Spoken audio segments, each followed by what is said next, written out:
It's Monday, July 29th, 2013. This is Day 9 Storytime. And I'd like to tell a story of way back when I was in high school. I was in love with a beautiful girl named Felicity, and I was an idiot. Now, this is something that I think many people struggle with in high school, is being an idiot. And it's not a thing that you're in high school and you're like, why am I so dumb? But now that I'm 27, whenever I think back and reflect on the memories that were created in high school, I feel like I'm tapping into the mind of a psychopath. Because everything was just needlessly impossible. I don't know why. I have no idea why. So let's actually start from the beginning. Once upon a time, you're in high school and you have a crush. Okay. You don't ever say a crush once you're past age like 22, really. Because here's how you ask a girl out when you're 27. You go up to her and you say, hey, do you want to go on a date? And if she says yeah, then great. And if she says no, then you're like, well. And you go back to what you were doing. And the entire process takes like 5 minutes. The end. However, things aren't so simple. Things don't work like that in high school. They didn't for me, at least. Maybe there's all these high schoolers watching going, oh my god, that idiot. But this is basically still how it goes. So first of all, when you begin to get those bubbly romantic feelings, they have no correction to reality in the slightest. At all, none. You know, normally when you see someone now, you're like, oh, well, she's very nice, she's smart, we have interests in the same things, we had a really nice time going on a hike. There's actual tangible things, but for some reason the way feelings work when you're in high school is you'd go in a room and there would be just, some girls and your brain would go, her. And there it was, your crush had been decided. Now that you know who your crush is, the next step is not to talk about anything with her at all. The next step is to go home and to quietly pine. It's to quietly sit there and go, okay, so she wore a red shirt today. She must be a very passionate person. And to sit there and go, oh my god, wouldn't it be great if I told her a joke and she laughed? It's very exhausting to construct an entire fictional personality in your mind, but when you have every single day for an hour or two before you go to bed, as well as in breaks during class, 3 months pass and this person whom you've spoken little to nothing with, you now have an uncontrollable fixation upon, don't ya? It's so good. Because for some reason, even in the story, as I'm reflecting back upon Felicity, I have no idea. I couldn't tell you a thing about her. I don't know. It's not that there was not nice things about her. It's not that she was like an evil person. I just don't know. I just have no idea who she is. I knew as much about myself and what I wanted as I do about how to squeeze a fruit in a grocery store and know if it's going to be good in a meal. I still don't know. I just pick up a lemon and squeeze it, and I'm like, well, it's definitely a lemon, because there's a label here that says so. Guess we're going to order out tonight. And there it was. And what's so hard about that 3-month pining period is that as the enjoyment, as the fantasy increases, so does your fear of talking to her. The real secret to going up and talking to someone who you're madly in love with is to go up to her and go, hey, and then talk to her like a normal person. But you can't do that. You can't just ask her to interact with you. I can't call her up and ask her on a date. No, it's crazy. You have to create some elaborate scheme that involves hundreds of people that you don't even know very well. And then you have to incidentally have her be there at some point. I mean, honestly, when I think back, it's trying to convince a high schooler to go talk to their crush is it's like someone who refuses to fart is really what it boils down to. I know I can't, because what if there's a smell? You don't understand how much cramping I'm in, the pain. And I'm like, fart! Just fart! It'll be gone. And it might smell right, and it'll be done forever. Ever and all time. No, I gotta hold it in, and I gotta wait until the human race is gone, and then I can fart safely. Just Because if you don't, then if suddenly you go up and do talk to her, you're going to shit your pants. See how good this analogy is? Alright, good. I've never angrily told someone to fart. Would you fart? You need to be real for a moment. So here's how the schema works. First, well, I don't know how it was for you, but I went to an all-guys high school. So we had to import to find anyone to interact with. So there'd be like a little mixer. Would be like all the guys from our school and the girls from their school, and you'd go and you'd mingle and you'd meet people, and there'd be the girl that you'd scan the room like the Terminator, and she showed up red, and you're like, target acquired, and she's the one, you still don't know her, you know she wears that red shirt, but you got her. And now it's time to find out who she's hanging out with. So you befriend those people, and then like a month later, you call up not her, but like one of her friends, like someone who's like a second order derivative unrelated to this entire interaction. You're like, hey Molly, you want to do something this weekend? She's, oh, totally. And I was like, yeah, I was just thinking of doing something really huge that involved like 20 people, and maybe you can come, and maybe we'll bring some other people. I'll call some people of mine, you call people on your end. She's like, oh, that sounds great. And then so I'm calling like 5 guys I don't know very well. I just need to bring warm bodies to this interaction. After a while, call up Felicity. And I'm like, hey Felicity. Hey. I was wondering if you want to come to this thing. You totally don't have to. It's going to happen without you, and it's not actually about you and I interacting, and I'm not organizing this as a harebrained scheme to figure out a way to talk to you. But if you wanted to come, that would be great.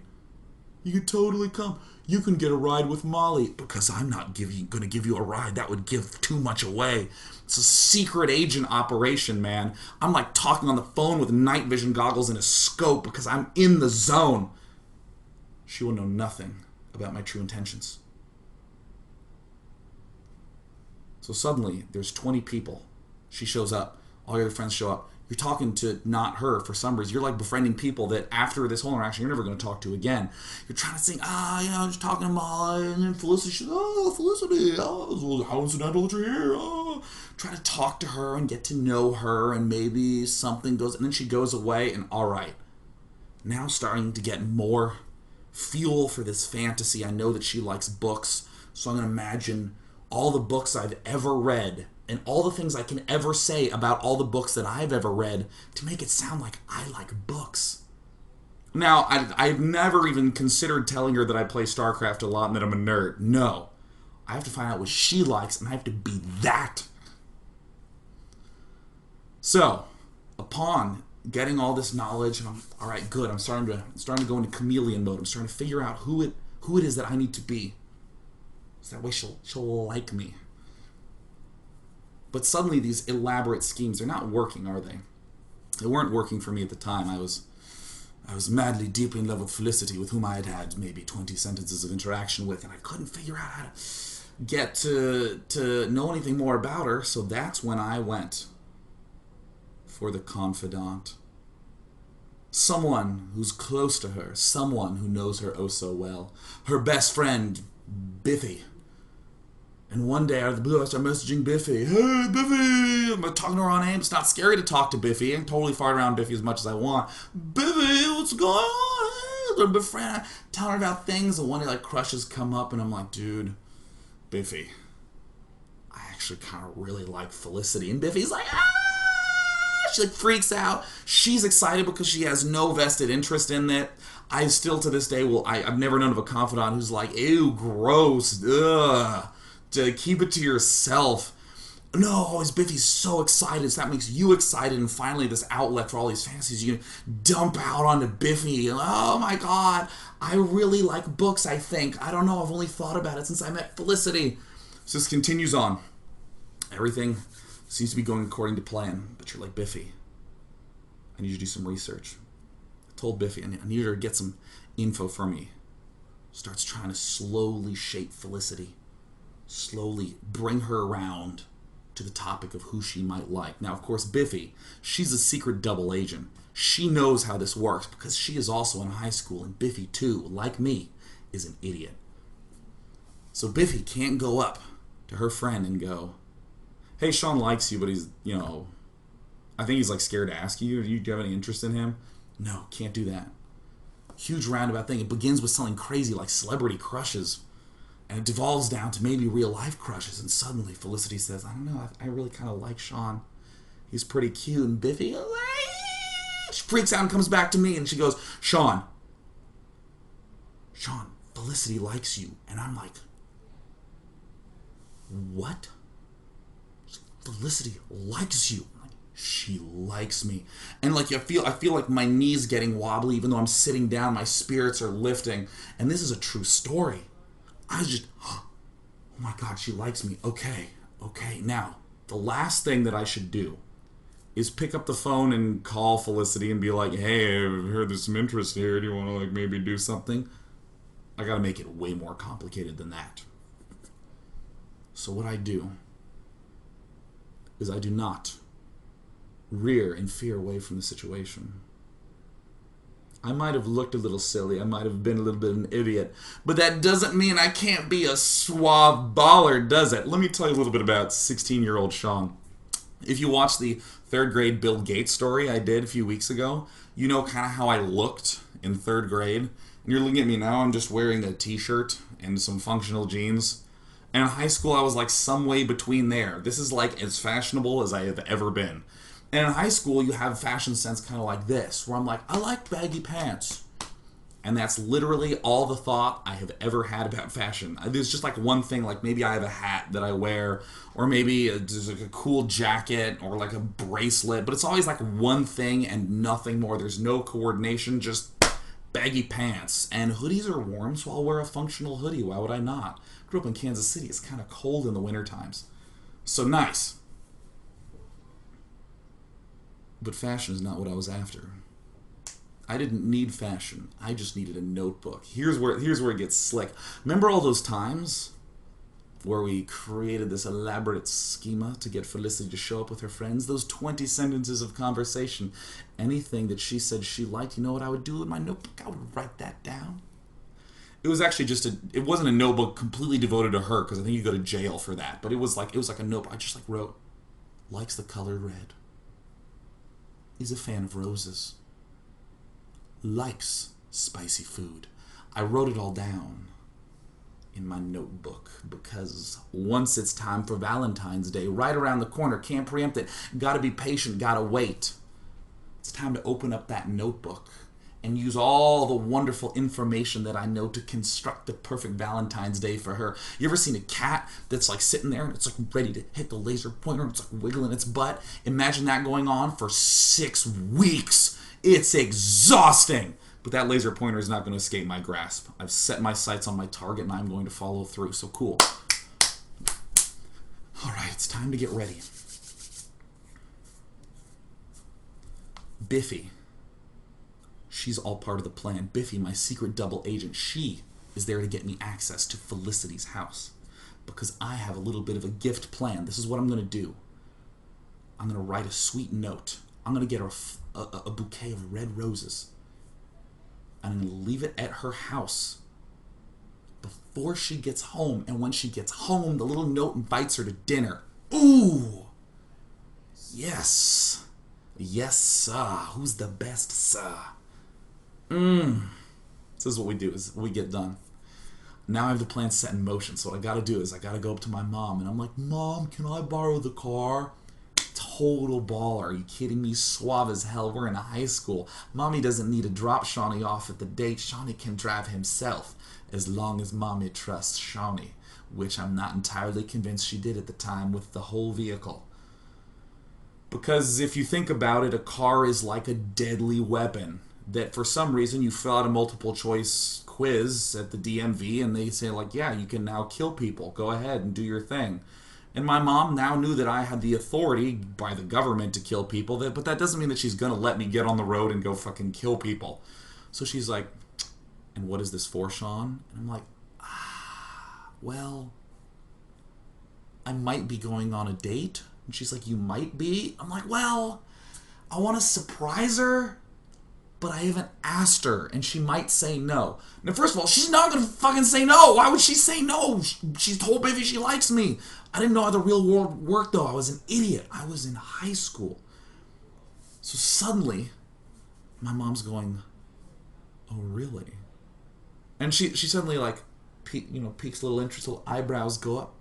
I tell her the plan. She's like, all right, Sean, you can take the car, but make sure you come back by 11:30. Nothing's gonna happen at 11:30, but that's okay. I liked video games with arbitrary constraints. Let's get it done. So okay, so I now know that I have the car. And now I need a bouquet of red roses. I call up the florist and I'm like, can I get a bouquet of red roses? And they were like, yes, we're a florist. Are you an idiot? Of course you can. That's why we are a florist. And I was like, oh my God. I want one. And she said, okay. When do you want it? And I was like, flowers die, right? And she said, yes. And I was like, okay, then I want it on Valentine's Day. I'm going to come by and I'm going to pick it up. She said, great. And then I called Biffy. Biffy, I have my mom's car. I have access to a florist. Is there any way you can get me into her house? She's like, oh yeah, totally, of course. Like, like I know her mom, I can get a key from her mom. We can like sneak on in. You have to make sure you lock it on the way over. And I'm like, all right, cool. So all of a sudden school's done. Felicity works till 6. It's 3:30. I get home. The car's waiting there. My mom chose to walk to work. It doesn't matter that our house was next to where she worked. She's a sweetheart. The car is already there. The keys are on the counter with a little note that says good luck. And I'm like, well, actually, I didn't need any luck. What was wrong with me? But I was like, yeah, it was really nice of you. Like, so I was like, all right, cool. I go to the florist and they show me this bouquet of roses. It's beautiful. It is the most romantic thing I've ever seen. And I'm like, this is perfect. And she's like, great, that'll be $60. And I went, oh, what the fuck, $60? I'm in high school. Do you realize how much money that is? I'm gonna be upside down as a result of this bouquet. That's not within my allowance. Are you crazy? Do you have like a $5 pair of roses, maybe? She's like, sir, we made the bouquet for you. You specifically requested it. And I was like, oh, Jesus. So I like look in my wallet and I have like $70. And I'm like, oh God. So I hand the florist the money and she gives me change and it's in singles. And I'm just looking at this like meager rations. It's like in the Oregon Trail when you bought 99 boxes of bullets, but you didn't buy any money or you didn't have enough money left for food. I couldn't buy any buffalo. I just gotta hope that the bullets are gonna carry me all the way to Oregon. Or do I? Maybe I'll just go in banker mode, pick up the phone, call mom, and I'm like, hey mom, I need more money. And she's like, what? And I was like, I need money. I need it. We're going to be able to go to McDonald's and I'm going to have to watch her eat and I'm just going to have to be hungry and hope that's enough unless you can give me money because I have dinner reservations. And she's like laughing at me, but I'm like freaking out. And she gives me $60 more. I'm like, wow, mom. Yeah. Everything's set. Drove from the house to the florist, panicked, went to mom's work, went back on the road, and suddenly, it's 5:30. I have plenty of time. I'm going there, and I'm like, oh, yes. Big Pimpin' Sean. So romantic, so smooth. Even Ricky Martin was like, Sean, can you give me lyrics? And I was like, back off, this is 2013, but the story's in the 90s, so yes, I can. I think I lied there. Either way, I really like Ricky Martin, I think is the point of that digression. Get to her house. The key works. A-OK. Biffy's there to meet me. Plant the bouquet of roses, and you know what Biffy does? Ooh, these roses are amazing! And I'm like, I know. A little card in a red letter, because she said her favorite color was red. Open it up, written in red ink, in calligraphy, because I learned how to do that shit when I was in 7th grade, and I wanted to be a jeweler. And I was like, jewelers should have good script writing skills. But now I was just a baller, using my calligraphic skills to say, hello, Felicity. Happy Valentine's Day. Call me when you're ready for dinner. That was the whole note. That was the whole note, and I showed it to Biffy, which was a real pain in the ass, because we had to figure out how to reseal the envelope. And that's when I went home and waited. and waited and waited and waited and waited and waited and waited, and it's 6:30, and I'm like, did she get off work late? And then it's like 6:45, and I'm like, look, I'm hungry. I know that this is Valentine's Day, but like I need to eat too. I'm an organism. I'm a romantic organism, but I'm gonna starve to death, and that's not very hot. 6:52, the phone rings, and I pick it up, and like my hands shaking, man. I'm like freaked out, but I pick it up and I just go like, hello. Hey, Felicity. And I went, are you ready for dinner? And she goes, yes, I am. And then I hung the phone up. I forgot to say goodbye. I just fucking hung up. I was so almost smooth, like this close away. I don't know to this day if she was just like, what, did you just hang up on me? But I hung up on her, and I go down, and I'm like, all right, let's do this. All right. So I had another rose in a single little thing, because those were like $2. That was easy, and I remember I put it on the thing. I was driving there, and I'm like, I'm going to go on a date. I'm the man. I'm so cool. And I turn the corner, and the rose thing like dumps over and like pours water all over my mom's car, and I'm like, oh, okay, well, she's not getting a rose then. So I just like put it in the trunk, keep going. Her bouquet should satisfy her enough, and she gets there, or I get there, and she opens the door, and there I am in a lovely buttoned up shirt, looking oh so finely dressed, with a belt, the shirt's tucked in, and pants that are kind of baggy, because I like baggy pants. And I say, happy Valentine's Day, Felicity. And she goes, ooh, happy Valentine's Day to you too. She hands me a card. She even had a card prepared, and it just said, happy Valentine's Day, Sean. And I was like, that's a lot worse than what I did, but I don't even care, because I'm not looking for reciprocity, because I'm in high school. If she gave me nothing, I'd still be like, it worked. So we go to dinner. Everything seems to be going magically. I'm not shaking vigorously anymore. We go to a Mongolian barbecue because she said she likes spicy food. She's like, how did you know? And I'm like, because you told me, and I wrote everything down on permanent ink. It's really wonderful. Like, you're really wonderful, Felicity. And she was like, damn. I don't even know how I pulled this off. And then, midway through dinner, I felt courage start to build up. I felt this welling will inside of me. A sentence began to crystallize in my mouth, and I kept going. And she goes, what is it? And I said, Felicity, do you want to be boyfriend and girlfriend? And she said, yes, I do. And I was like, oh, smooth, suave ball and Sean. On Valentine's Day, he got it on. And he wanted something he's wanted for so long. I was like 8 months of work building up to that Valentine's Day. And indeed, after that point in time, day 9, I was still day 9 back then too, I officially had a girlfriend. Ha! And of course, like any good story, it has a second ending. And I never talked to Biffy again.